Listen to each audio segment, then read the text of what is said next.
Repose en paix, Quentin.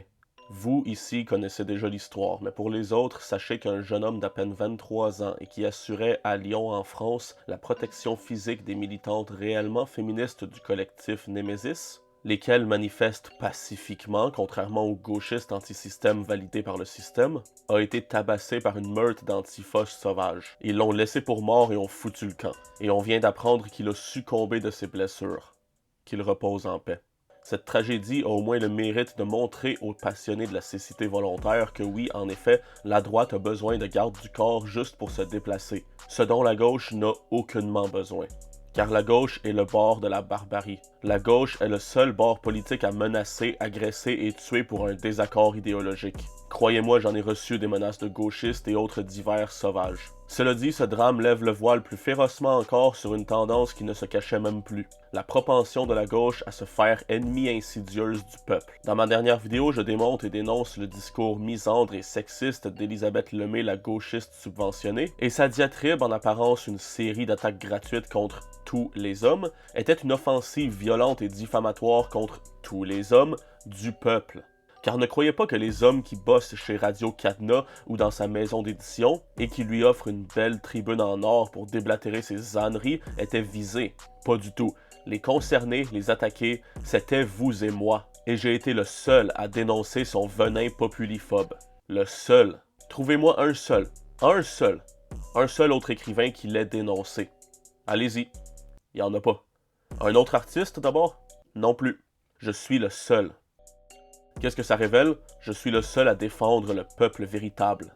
Quel est le lien avec l'assassinat de sang-froid survenu en France? Outre ces imbéciles à la cervelle retournée par la propagande gauchiste étatique qui se réjouissent ouvertement de ce meurtre et en souhaitent d'autres, à l'époque où l'apologie du meurtre et du terrorisme était un crime, ils finiraient tous en prison, cette histoire fera tomber les masques de tous les autres.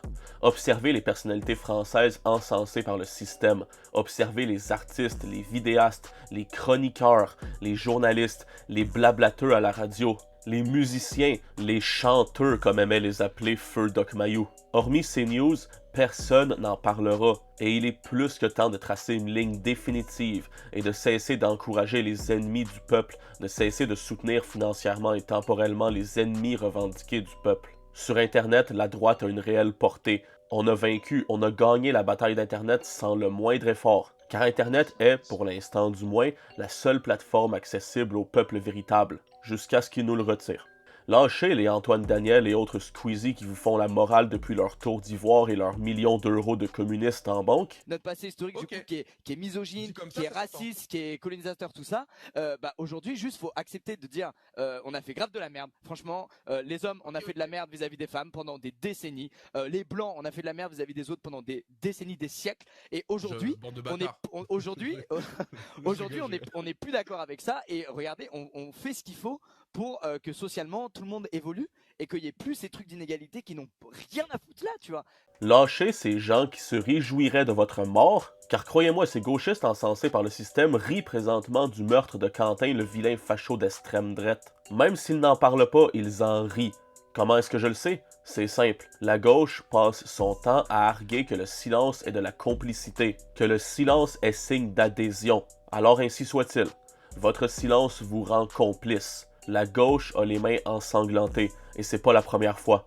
Personne n'a oublié Charlie Kirk, et surtout pas ces centaines d'Américains qui ont assisté à sa mort en personne. La gauche est mortifère. La gauche est meurtrière. On ne le dira jamais assez.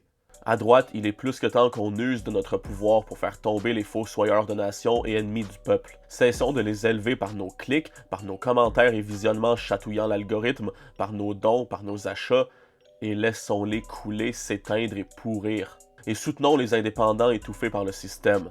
Amis français, soutenez vos créateurs indépendants. Soutenez les Papacito, Laurent Oberton, Marceau, Marguerite Stern, Dora Muto et j'en passe. Soutenez les initiatives populaires. Soutenez Magnus. Soutenez la Giberne. Vous avez le choix en masse. Soutenons les Tom MacDonald, Adam Calhoun, Burden, Dax, Jelly Roll, Ryan Upchurch, FJ Outlaw, et j'en passe tellement. Soutenons les indépendants qui représentent le peuple, à défaut de leur dégueuler leur moraline incohérente et déconnectée en pleine figure. Au Québec, on a trop peu d'indépendants ambitieux. Mais soutenez ceux qui sont là, soutenez Rebel News, soutenez Québec Nouvelle, soutenez les auteurs qui ne vous vomissent pas à la figure. Soutenez ceux qui, à votre mort, ne demeureraient pas publiquement bruyants de silence et acclameurs en privé. C'est simple. Et encore une fois, comme on le dira jamais assez, repose en paix, Quentin. Si la France n'était pas malade, elle érigerait une statue en ton honneur.